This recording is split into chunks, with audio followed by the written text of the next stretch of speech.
For centuries, immortals have moved silently among us, knowing that in the end there could be only one. But now, in this world, in this time, I don't care about the game. I don't care about the rules. A supernatural enemy has grown too strong for any immortal to face alone. He's surrounded himself by immortals, loyal only to him. There has never been a more powerful immortal. They're the worst. What has always been a fight for one, Neither one of us can beat him alone. has now become a battle two must face You and Connor are like brothers. together.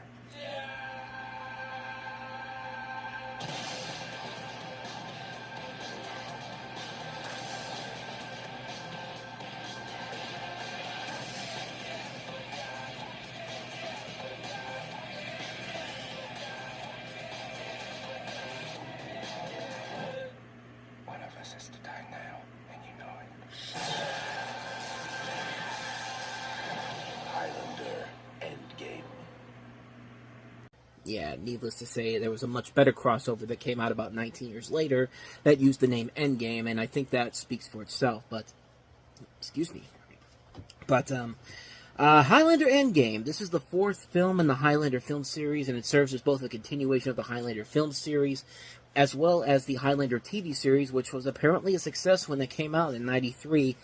Ran for 5 seasons in syndication, and it was more of an international hit than a hit here in the U.S., so I guess that's considered somewhat of a success.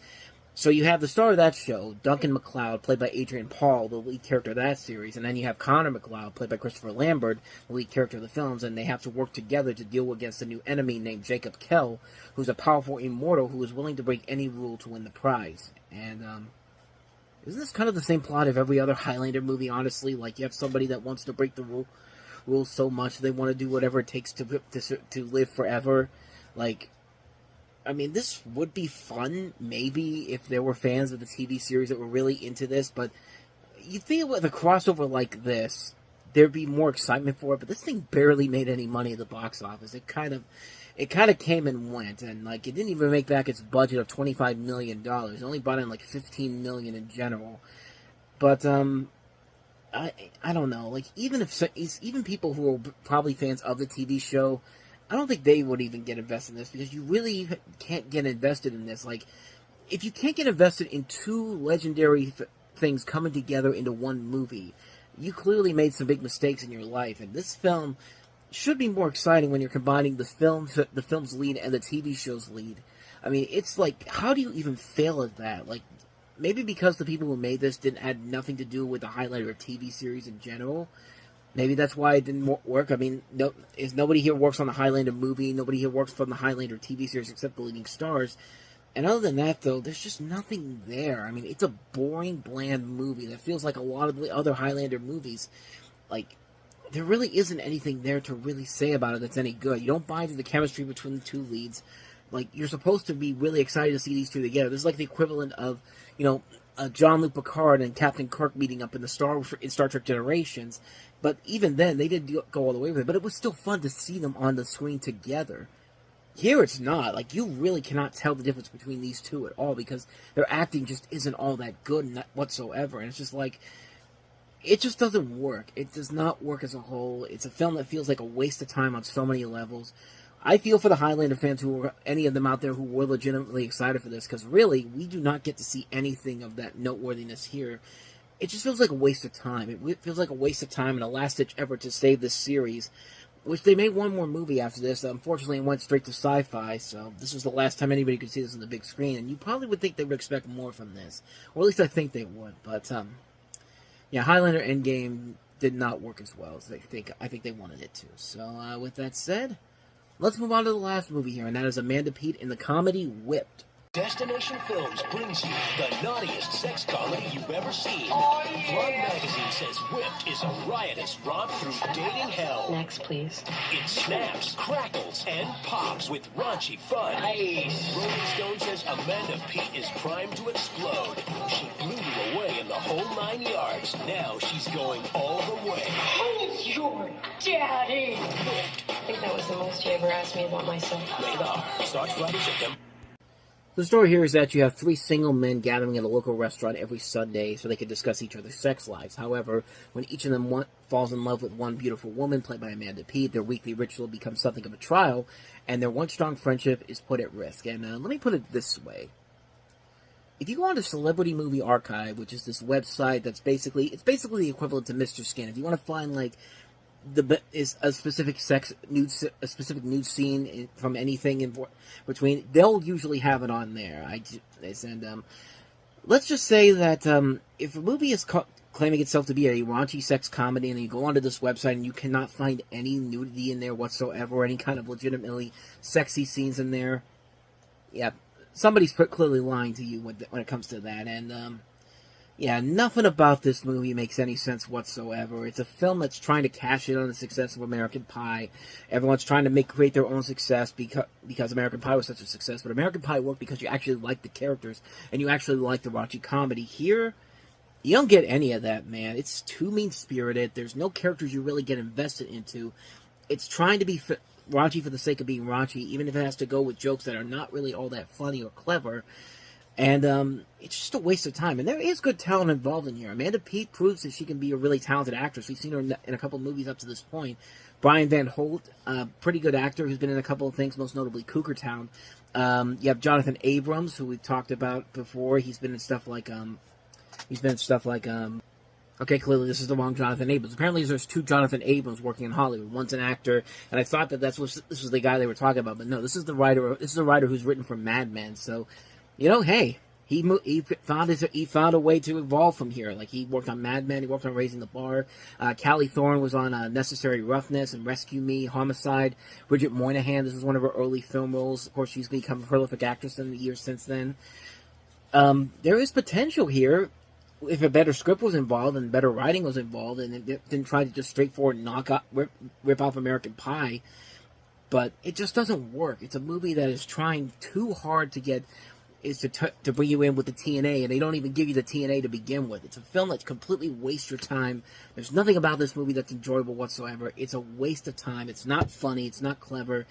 And it just wastes some talented people involved in here. It's the type of movie that you would expect to see on Labor Day weekend. Somebody dumping it out there because they couldn't put it out on any other weekend because nobody would go see it. So put it out on Labor Day weekend. Hope it makes the budget some money. And yeah, it didn't do quite that. So yeah, that's Whipped for you. He's looking for certain qualities in a woman. This will be fun. Attractive. You're very pretty. Single. Perfect. And dying to meet someone. We attributed at least 11 homicides to him.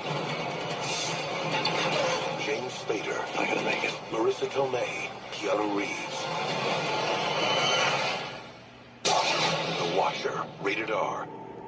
So Keanu Reeves plays David Alan Griffin, which, I'm sorry, when I think of the DAG, I think of David Alan Grier, the comedic actor, but yeah, they didn't even. It's like they didn't even try to hide the fact that they couldn't. They pretty much had the entire name except instead of IER, it's IFFIN. I mean, that's like I gotta move on here. But Keanu Reeves plays David Alan Griffin, who is a cool killer time and time again.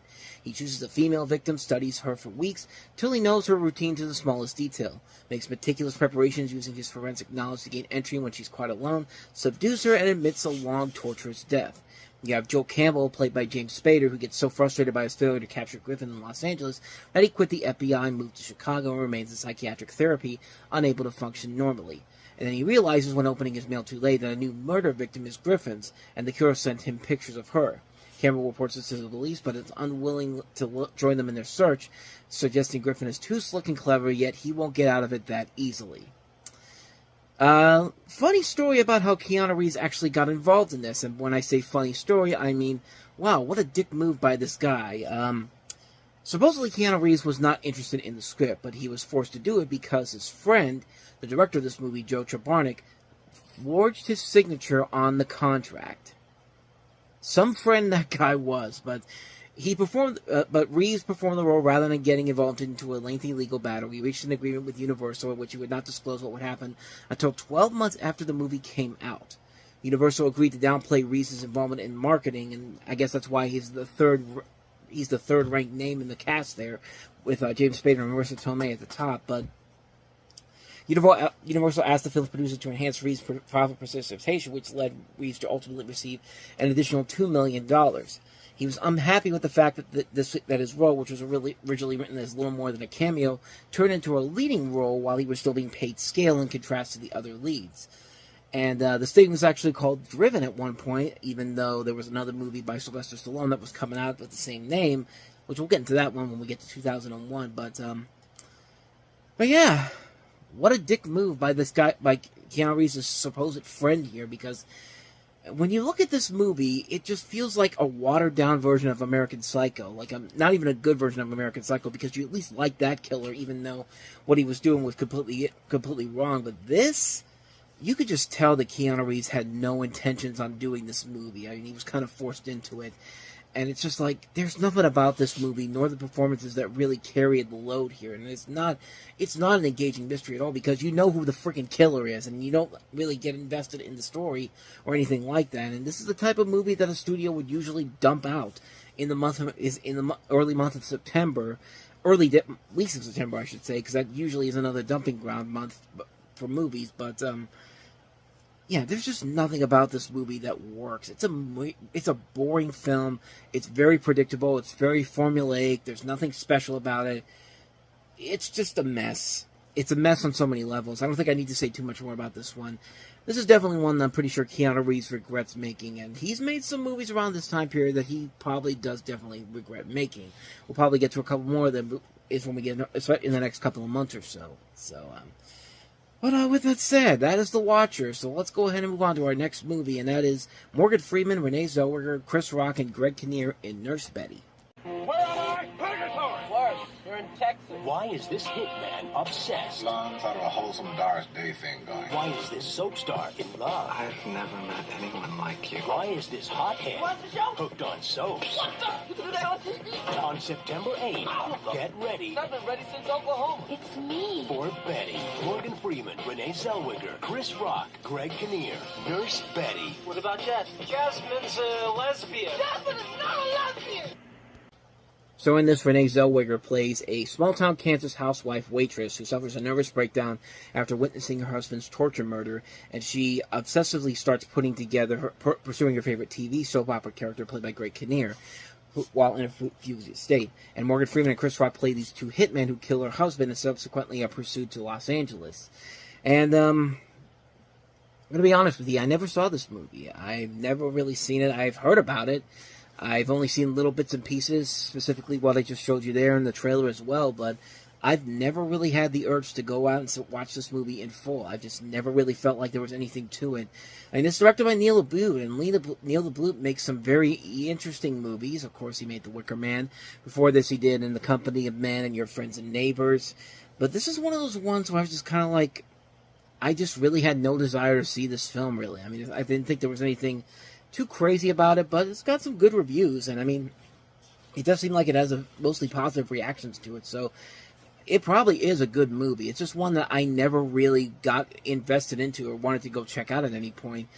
But I don't know, maybe I should, because I've seen nothing about this movie that says it's bad. I actually see more of it that says it's a good film, so yeah, I wish I had some more for you on that one, but I did not see this one. I did not see this one enough to talk about it, so maybe this is one I definitely do need to check out at some point. But not much more to say about that one. That is Nurse Betty. So let's go ahead and move on to our last movie we have here, and that is The Way of the Gun. The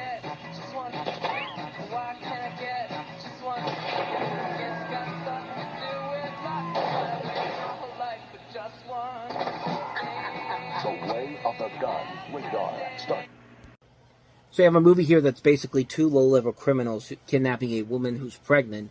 The woman being pregnant is Juliette Lewis, and the two criminals are Ryan Felipe and Benicio del Toro.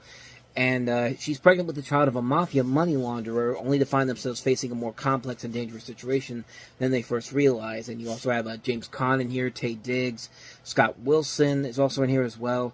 But most notably, this is directed by Christopher McQuarrie, who won an Oscar for writing The Usual Suspects, has written would later go on to become pretty much one of our top directors and top, not just directors but writers in general. Because following this, he did Jack Reacher, and then he got in the Tom Cruise game, and he directed all the Mission Impossible movies, starting with Rogue Nation. He also did Top Gun Maverick. He's written stuff like Valkyrie, Edge of Tomorrow. He's become, in the 23 years since then, he's become one of our great action film, just not even action filmmakers in general. And this is where it all began for him. And the result is not that great. It feels like kind of a knockoff version of something like a Pulp Fiction or a Reservoir Dog. Like McQuarrie was trying to channel in his inner Quentin Tarantino, and it didn't quite really work out as well as I think they wanted it to. And I think that really is the major fault of the film, is that there really isn't a whole lot there that makes it work, or is really all that funny in general. It's just kind of like, there's some good ideas here and there. The acting is not the worst, but at the same time, there really isn't anything there to give it that extra spark that a movie like this could really do. I mean, it really does feel like they're trying to make their own version of something like what Tarantino made back in the early steps of his career.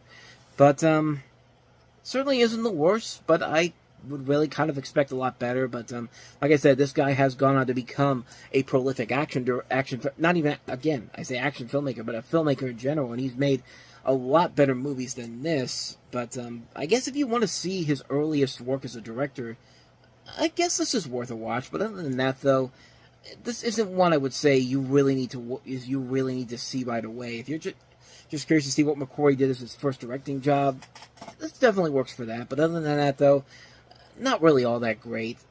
So, yeah, that's the way of the gun. America's Most Wanted. The FBI has enlisted the services of America's Most Confused. No, yes, sir. Well, it depends on what you... On September 15th, Jamie Foxx is plugged in. Put him on the street, make it known he knows where the gold is. I guarantee that our gold thief will show up. And turned on. How's your headache, though? What headache? Don't touch me! Don't touch me! Rated R. Starts September 15th. Basic story here, Jamie Foxx is the next con used by a police officer, or the police in general, either way, to basically lure a criminal out of hiding. Jamie Foxx is the con man. David Morse is the police officer who's basically at the control of this. And it's interesting. You have some pretty good talent all throughout this movie. I mean, not just in front of the camera, with Jamie Foxx, David Morse, Kimberly Elise, David Paymer, Mike Epps, Robert Pastorelli, Jamie Kennedy, Jeffrey Donovan is in this. But it's co-written by Tony Gilroy, who went on to write the Bourne movies, and it's directed by Antoine Fuqua. It's his second film as a director, and of course, he's made a lot of great movies in his career, and yet this movie is probably one of his worst movies, and this was right after he'd just done The Replacement Killers, and, I don't know, like, this movie really should have been much better. I think Jamie Foxx really is the best thing about the movie in general, but it also doesn't help that the movie also had directors coming in and out. I mean, this thing had Steven Surgic, who directed Wayne's World 2 at the original director, but he was eventually replaced by Antoine Fuqua. So this wasn't even his own movie to begin with. So that's probably why this didn't turn out as well. They even wanted the guy who plays David Morse's character here. Originally, they wanted Chris Christopherson, which is very different. I mean, Chris Christopherson and David Morse are clearly two different people, and probably made the right call on him, even though he's not really that great in this. But yeah, the movie overall just really isn't that good. I mean, Jamie Foxx is the only thing that's really carrying it, honestly. It just doesn't have anything in terms of a good story, anything in particular that's really enjoyable. It's just kind of a mediocre film. There's nothing really about it that makes it all that special or anything remotely interesting in the end. And it's a shame, because the talent is there. There's just nothing there to really make me say you should definitely check this one out, because clearly there really isn't, honestly. Not much more to say about that one, so that's bait. So let's go ahead and move on to our next movie we have here, and that is probably the best overall, not even probably, the best overall movie that came out this weekend. Cameron Crowe's follow-up to Jerry Maguire, and that is, of course, Almost Famous. Famous, almost too good to be true. People magazine says it's terrific, and Premiere Magazine calls it the movie of the year, from the creator of Jerry Maguire, Almost Famous, rated R. Coming soon to... So the story centers around a young teenage journalist played by Patrick Fugit, who writes for Rolling Stone magazine in the early 1970s, and he's touring around with this fictitious rock band called Stillwater and writing his first cover story on the band. And it's also semi-autobiographical because Crow himself was a teenage writer with Rolling Stone. And like I said, this is the follow-up for Cameron Crowe after Jerry Maguire. I think this is the last movie he did before, as after Jerry Maguire, the first movie he did after Jerry Maguire, I should say. And it's probably one of his best films in general. I mean, it's a really good, really damn good movie. It's a film that has a ton of great talent in front of the camera. I mean, not just Patrick Fugit, but Billy Crudup, Frances McDormand, Kate Hudson in an Oscar-nominated performance. Actually, I don't think she... Did she get nominated for this? Now I'm kind of curious. Let me see here. I could have sworn she did. Yeah, she did get nominated. Her and Frances McDormand. And, yeah, they're both very good in the movie. But you also have Jason Lee, Zooey Deschanel, Anna Paquin, Fairuza Balk, Bijou Phillips, Philip Seymour Hoffman, Jay Baruchel, Rainn Wilson. Just a ton of great talent all throughout this movie. And the film is just so well done. And you have so many great memorable moments to this movie. I mean, everyone wants to have that moment where they're standing on top of a house, getting ready to jump into a pool, and calling themselves a god to pretty much everybody out there, and just jumps into the pool. I mean, who doesn't want to have that moment, honestly? I mean, it's just really... this thing has a lot of great iconic moments to it, and it shows Kate Hudson's potential as a leading actress. I mean, she really is one of the best things about the movie in general. It's a well-made film all around, a really good film all around, and really, there's not much more you can really add to this that hasn't already been said already. It's a really good movie, well done on so many levels. It's a very well-made film. If you have not seen Almost Famous yet, do yourself a favor and see it, because, man, you are missing out on something very special. So, yeah. That's Almost Famous, so let's go ahead and move on to our last movie that we have here, and that is the ensemble comedy, Duets. What do they call it anyway? Karaoke? That's karaoke.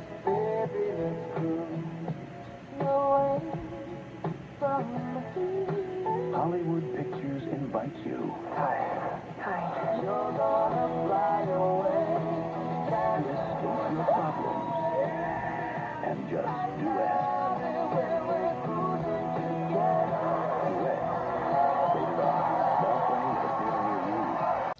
So, as you can tell, this is a musical comedy, and it's a road trip comedy which revolves around the little-known world of karaoke and the whimsical characters who inhabit it. There's the struggling singer who dreams of making it to the big time, a frustrated salesman who ends up on an unexpected road trip, the dysfunctional family performance which includes a con artist and his long-lost daughter, an escaped convict with the voice of an angel, and all roads lead to Omaha, the site of this national karaoke competition where this motley group of singers and stars come together for a blowout sing-off. So, in a way, it's kind of like a prequel. It's kind of like a live-action prequel to its predecessor to something like Sing. Sing kind of had a similar plot to this, and probably has better overall music in general here. But man, the music in here is really good, especially "Cruisin'" by Huey Lewis and Gwyneth Paltrow. I mean, if there's anything you should take away from this movie, that song right there is more than something you need to take away from this movie, because it's really damn good. You should listen to that one on its own. In addition to Gwyneth Paltrow and Huey Lewis, you have Paul Giamatti, Maria Bello, Angie Dickinson, Scott Speedman, and Andre Bauer, rest in peace, who unfortunately passed away in the last week since I recorded this. Unfortunately, the rest of the movie really does not have that spark that really needs to take this movie to something where it becomes a memorable movie in general. I think the only thing you really take away from it is that version of Cruisin', which is an incredible song, like I said before. And, other than that, though, it really doesn't have a whole lot there in terms of the story. There's nothing really good about the characters in general that you really do like about them. It's just kind of unfortunate, because the one thing that really needs to be taken away from this is that song by Huey Lewis and Gwyneth Paltrow. But other than that, though, this feels... You know how Ally McBeal would have those moments in the episode where they would randomly cut away to Vonda Shepard singing at this club? Like, it feels like this movie was entirely based on that purpose and said, let's make an entire movie off of that, which could be fun if you had a good script to work with here, but unfortunately not so much. And it feels like there's so much more that could have been done with this, honestly. And they just really couldn't deliver the mustard at the end of the day. And it's a shame, because there is some potential here overall, but just not enough for me to say that you should definitely check it out. It's unfortunately a major disappointment. But if there's one thing you should take away from it, the song Cruisin' by Huey Lewis and Gwyneth Paltrow. Seek that song out. You will not be disappointed by that. What's under this ice? What's down this road? What's inside this tunnel is what legends are made of.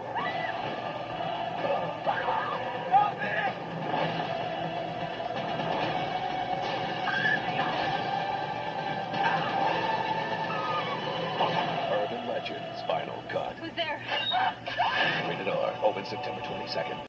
This is, of course, the sequel to the 1998 movie Urban Legend, which was a massive hit when that came out. This one, not so much. I mean, it was still a very small budgeted film, so it's obviously going to make its money back in terms of worldwide gross and all that. But it definitely was a step down compared to the first movie's initial success. And basically, you have a story where you have a film student being stalked by a serial killer in a fencing mask who begins murdering the crew members of this thesis film about urban legends. And really, we're going to get to Blair Witch 2 later in the next couple of weeks. From this point in time, I should say. It should be the next couple of days, actually. But that movie is notoriously known for being a sequel that has nothing to do with the original film, The Blair Witch Project. This movie kind of has that same feeling, too, except this time you see a character that's very similar to the one from the first movie. But this... Yeah, this one's definitely not what they probably wanted from this movie in particular. I mean, it feels like a movie they're trying their hardest to make the next Scream, because the Scream franchise had been dead dead at this point, and so they needed a new horror franchise to up the game here. And why not Urban Legend? And you start to see why once you see the film. It really does not have anything too interesting or too investing to say about it. Good casting in here. I mean, Jennifer Morrison, Once Upon a Time, Hart Bochner, pretty well-known actor from his work on, I can't even remember his work now. Stuff like Die Hard, Batman, Mask of the Phantasm. I thought it was in a TV show around that time, but that's what I was trying to think of. But no, of course he's in Die Hard, Batman, Mask of the Phantasm, a bunch of other movies too. Anthony Anderson's also in here. Loretta Devine's also in here as well. The director of this is John Ottman, who's mostly known as a scorer, as a musician, a composer who does a lot of work with Bryan Singer, and composed a lot of his early works. He's also an editor too, and I guess this was his attempt to try to move into directing, which probably didn't work out so well. One of the co-writers of this is Scott Derrickson, who of course has gone on to become a prolific filmmaker of his own right, writing and directing Sinister and Sinister 2, The Black Phone recently. So, I mean, I guess there's that to look at, but other than that, though, the movie itself really is not that interesting or exciting at all. It's just kind of a generic slasher movie with nothing really exciting about it. Kind of like with the last movie, you can kind of predict who's going to be the serial killer right from the get-go. And, yeah, the end result isn't as good as you think it might be. So, yeah. Urban Legends Final Cut, not worth it in the end. But let's get to a good horror movie that came out this weekend, even though it originally came out probably 27 years ago at this point in time. It's the director's cut of The Exorcist. It is the scariest movie of all time, in a terrifying version you've never seen. That thing upstairs isn't my daughter. Where's Regal? In here, with us. The most electrifying movie of the 20th century. She says she's the devil himself. Returns in a thrilling, expanded version with footage that has never been seen before. The Exorcist. The version you've never seen. Rated R. So this is a director's cut version of The Exorcist, done by William Friedkin, which added about 11 minutes more scenes that were cut from the original release. Specifically, most notably, the scene where Regan walks down the stairs like a spider. That backward is the spider crawl down the stairs, which at times can look pretty cheesy. I guess that was the reason why they cut it, because they didn't feel like it was really that scary overall. But the context of it all is generally scary enough, and at times it can look scary at times, but then other times you can kind of see why they cut it. But this was a little bit of a hit as well. But most notably, it just makes you go back to when this movie came out, because this is going to be about a couple of days from this time period, from this time where I'm recording this right now. We're about 4 days away from the 50th anniversary of this movie's release in theaters, and really, it's interesting to go back and look at that history of when this movie came out, because, there are videos online where people waited in long lines during cold weather in the winter to go see this movie. The movie sold out like crazy. Warner Brothers at the time booked it into these theaters under four-wall distribution rental agreements, which was the first time a major studio had done that. And viewers actually had some adverse physical reactions. People fainted. There was vomiting. There's such scenes such as a cerebral I need to say this word. Cerebral angiography. I made that much harder than it needed to be, but cerebral God damn it, cerebral angiography. I am not saying it again. Alright, let's move on here. And it makes it even more interesting when you realize that many children were also allowed to see this movie. That actually led to them changing, the MPA basically changing their ratings pretty much. And they had to accommodate Warner Brothers by giving the film an R rating instead of the X rating to ensure the trouble production its commercial success. And even some cities actually attempted to ban it and prevent children from attending it. The film went on to make a ton of money back then, and if you go online, you can still find a lot of videos from back then of people coming out of the movie theater and talking about their reactions to the movie, which is something that you would never think of by today's standards. I mean, look at how far The Exorcist has come from the time this movie came out to what we just had this year with The Exorcist Believer, which nobody gave a crap about that movie whatsoever. Nobody was scared by it. Nobody talked about it the way they did with the original Exorcist. I mean, this movie held so much in people's mindset, not just the people that went to see it, but the people who made the movie too. That story is pretty much is more than out there in the open about the trouble production that this movie had. They had to do this in hot deserts. They had to do this in sets that were very cold. Many people got injured. Some people died on set. There were some unusual accidents during the set of the shooting. It took twice as long for this movie to get made. Cost 3 times the budget it did. And it led to many people to believe that the movie was cursed. But of course, like I said, it went on to go on to have this history. Maybe because people saw the history behind what was going on behind the scenes at the time, and said, you know what, if this craziness is going on because of this movie, it has to be good. And yeah, the movie still kind of holds up after all these years. Would I say it's the scariest movie of all time? Not quite. It's definitely up there, but I could think of a couple of other ones. You know, Poltergeist to me still very much is up there for me, and that was PG. But the stuff they were able to do in that movie, good lord, like that clown, man, that's something that will live in my memory for the rest of my life. Even when I saw it as a kid, I thought that scared me to death, and even after all these years, it's still scary to this very day. But like that movie still holds up, still is up there. I'm sure there's some other ones too, but this would definitely be up there. I mean, there are some things in there that, in terms of visual works, what they were able to do back in 1973 to make this work is it's impressive how well some of it holds up. And there are still some moments of uncomfortableness, terrifyingness, if that's even a word I want to use here. But yeah, like you could definitely tell this movie had such a lasting impact on a lot of people who went to go see it then. And even nowadays when you see this movie again, like some of this stuff still holds up to this very day. I mean, it's hard to top what they were able to do here, and they have not been able to do that. The best things that have come out of The Exorcist since this movie has come out, Exorcist 3, which is a criminally underrated horror film, and then the Exorcist TV series that was on Fox for a couple of years, but unfortunately got canceled after a couple of seasons. Like, those are still the best things that have come out of The Exorcist since this movie has come out, and, you know, 50 years later, this movie still has a lasting impact with so many people, and you can see why. It's still a really good movie after all these years, and it would have been interesting to see how this would have played up on the big screen. If I was older, I probably would have gone to see it, but yeah, it's a movie that still very much holds up to this very day. It's still a classic movie, classic horror movie, one of the best horror movies ever. I mean, what more can you say about it? The Exorcist, it's definitely one of the best ones. It's one of the ones you'll never forget when you see it. So, let's go ahead and get out of the horror genre here and go into our last movie here, the comedy Woman on Top. Give me another chance. Your mouth will water. Wow, you look beautiful. Like the air, like the wind, like a fish. Not like a... Your lips will burn. Kiss me. Isabella. Oh, my God. Your heart will race. Penelope Cruz. Woman on Top. That much butter could kill a guy. Or as the film should be called, let's look at Penelope Cruz for an hour and a half, because, hey, why not? I mean, I mean, have you seen her? Good Lord.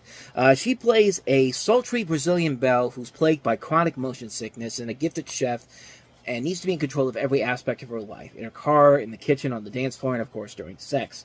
Needless to say, this confusing situation drives Isabella's husband, Tohino, played by Mario Benicio, I think I'm pronouncing that correctly, crazy, and after one infidelity too many, the feisty young woman decides to do what she knows best, take over the reins of her life and move to San Francisco. There she meets a brilliant career as the presenter of a television cooking show awaits Isabella. For the first time in a long while, she feels loved. Will guilty Tohino realize what he's lost? I mean, if you say no to Penelope Cruz, if you treat Penelope Cruz badly like that, you probably deserve not to get back with her. It's a movie that I've only seen little bits and pieces of. I can't say I really have seen the movie in general, but I've only seen little bits and pieces of it. It really does feel like a movie that really does feel like it's trying to be like a movie that's just there just to show Penelope Cruz looking sexy for an hour and a half. I mean, that really does look like that. It doesn't feel like a movie that feels like there is really much of a story there. The story itself feels like something like you would see on like an NBC must-see TV sitcom. In fact, one of the stars in here starred on an NBC must-see TV sitcom around this time period. Mark Fairstein, who was in Good Morning Miami, which only came out a couple years after this movie did. But other than that, though, there's just nothing there. There's nothing really about this that makes it stand out or anything unique or anything. It's just not worth it in the end. From the little bit that I've seen from it, I should say. I haven't seen it in full, but maybe if I see it in full, maybe I'll actually see something there. But from what I saw, I have no real desire to go watch this movie anytime soon. So that's one on top. Drop a pass, you run a mile. Run every one of them. Block, you run a mile. You fumble the football, and I will break my foot off in your, and then you will run a mile. You will be perfect. Show me, son. Perfection. Lose a game, they'll fire you. You must be outside your mind. I'm a winner. Victory! Show me, show me. I come to win. I go to win. Remember, the Titans, rated PG, now playing. So this is based on the true story of Coach Herman Boone in his attempt to integrate the T.C. Williams High School football team in Alexandria, Virginia in 1971. You have him playing Herman Boone, Denzel Washington, Will Patton playing Bill Yost, Boone's assistant coach, and real-life athletes Jerry Berter and Julius Campbell as Ryan Hurst and Wood Harris, respectively. This is a film that was pretty much a big hit right from the get-go with most audiences. Critics were not as receptive as they were when this movie came out. I think this movie, when it got decent reviews, it didn't get like bad reviews per se. Like it got a 72% in average reviews on Rotten Tomatoes, which was not bad. It's not bad by any means necessary, but did not get the proper respect it deserved right from the get-go, despite the fact that it was a big surprise hit. It has gone on to become more appreciative over the last couple of years, and is often considered by many as one of the greatest football films of all time. And honestly, I can't really argue with that, because this movie really is worth it. I mean, it's a great story. It's Denzel Washington doing what Denzel Washington does oh so well. It's a really good sports movie, a really good story, a really good visual flair and feel to the story. Good characters to really get around. I mean, it delivers everything it promises. It has a lot of those memorable moments that have made it the classic that it is now over 20 years later. And really, there's not really much more I can add to it per se. This is just one that I always go back to. It's a classic movie on so many levels. I got nothing else to say that hasn't already been said already. If you have not seen Remember the Titans, I mean, you should be seeing it, but you should have seen it by now at least. I mean, come on. Like, it's a great movie. I cannot say any more about it that hasn't already been said already. So that's Remember the Titans. So let's go ahead and move on to some of the lesser films that came out this weekend. Some of them were just opening a limited release, but there was one in particular that seems like it should be something, but it really, really was not. Let's take a look at Beautiful. The good things that have been in your life for a really long time now.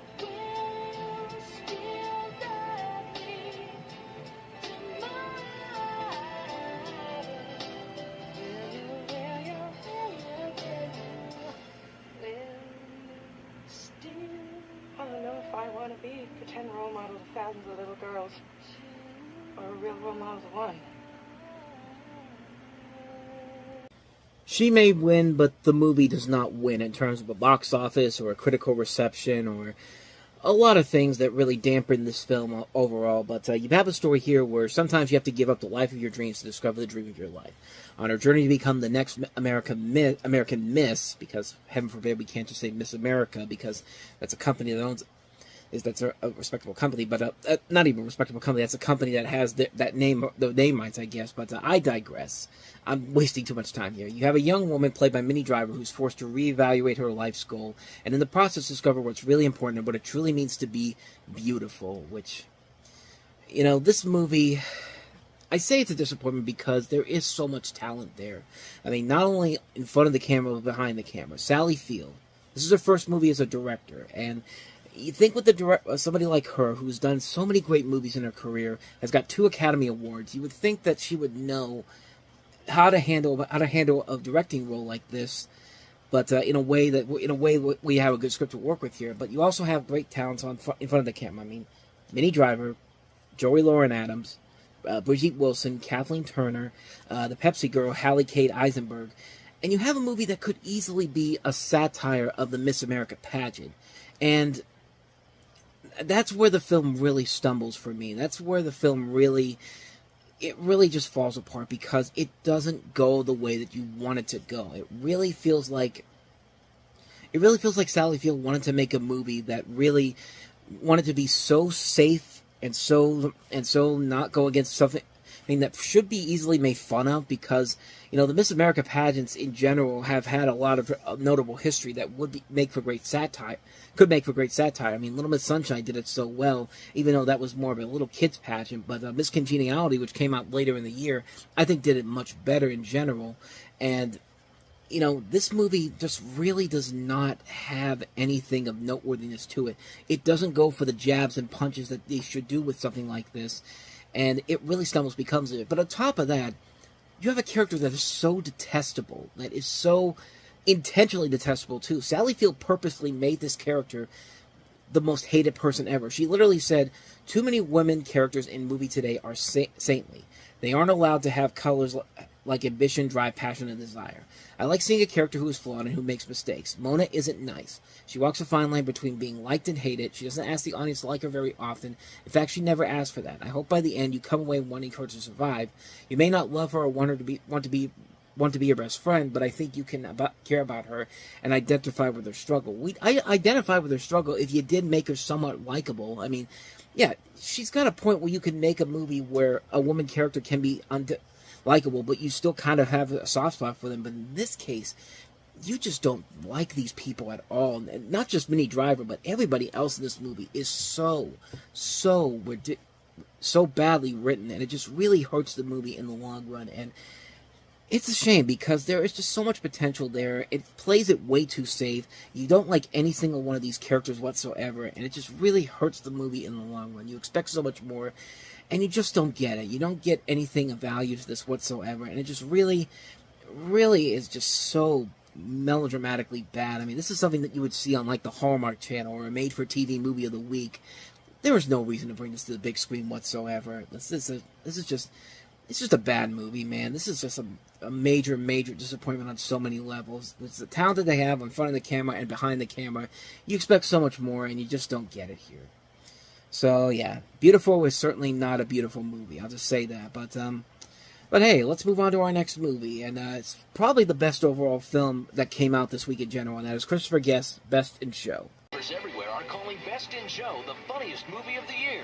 A hilarious film that will make you laugh from start to finish. Best in Show. To think that in some countries these dogs are eaten. Rated PG-13. Now playing select cities. Starts October 13th. The story of this is that you have 5 entrants in a prestigious dog show. They travel to and compete for the show. And you, of course, have a lot of Christopher Guest's actors that have worked with him in the past on stuff like Waiting for Guffman and films down the road, like A Mighty Winner for Your Consideration. This was actually a nice return to form for him after Almost Famous was seen as kind of a missed opportunity. But, you know, you've got a lot of his talented people that he's worked with in the past. You know, Eugene Levy's in here, Catherine O'Hara, Johnny Michael Higgins, Michael McKean, Parker Posey, Jennifer Coolidge, Jane Lynch. Just a great cast, Fred Willard as well. I love this movie, man. This is a really, really funny movie, and it works so well with the style of comedy that Christopher Guest usually brings to this type of here. And it's become the I mean, it literally became the inspiration for the National Dog Show that airs every year on Thanksgiving on NBC. It's been like that now for over 20 years. It was because of this movie right here that really did it, and it shows you why. It's a very unique premise. It kind of does everything that I wanted Beautiful for it to do. I wanted it to take jabs at at a specific pageant. I wanted to go for some humor that would not be that isn't just saying this like what do I want to say? That isn't just safe and marketable. I didn't even need to pause that because I literally remembered that word as soon as I stopped the camera. But yeah, Beautiful was trying to be something that's too safe and marketable, but this feels like they wanted to go for it, and it really does work very well. And it works because, you know, the improvisation of the actors. You got a lot of great improv actors here that just make this work so well. That's why Waiting for Guffman works so well. It's a really good, well-made film on so many levels. It's funny, it's well-made, it's absolutely hilarious. I love this movie. It's one of Christopher Guest's best movies. I mean, I can't really say anything more about this one that hasn't already been said already. Best in show, certainly the best of the movies that we have this week. So with that said, on to our last movie, and that is Michelle Rodriguez in Girl Fight.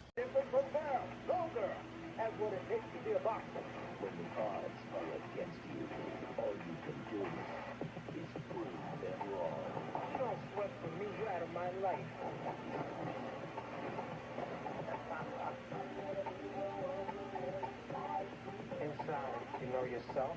I do. Well, that's all you need.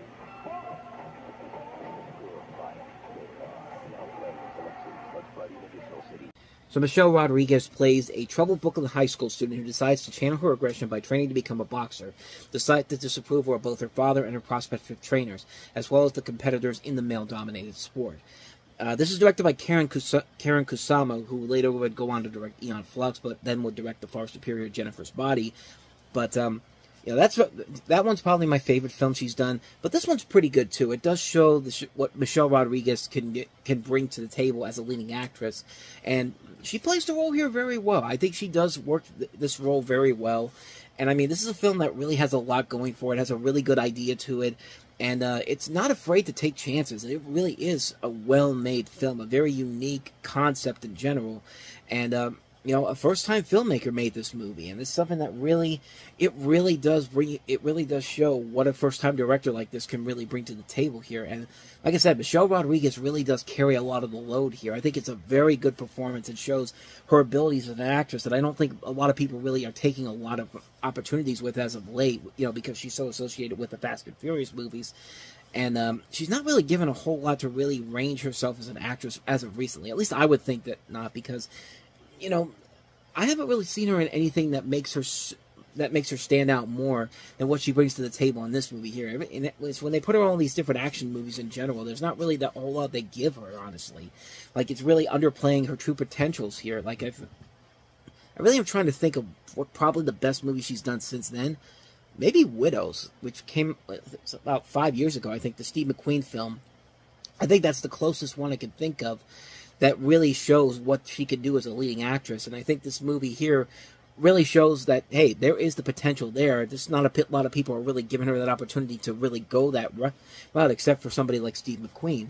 But hopefully that will change soon. I hope she does get another chance to show what she could really do as a leading actress. But she's really good in this movie. She's really what carries the load of the film. And honestly, I'm shocked that she was not even nominated for. She wasn't even considered for an Oscar nomination for this, because she probably would have been nominated considering the talent that was in there that year. I mean, she really had an opportunity to really make it there. But it's a really good movie. If you haven't seen it, definitely check it out. I highly recommend it. It's definitely worth a watch. It's a very underrated little gem.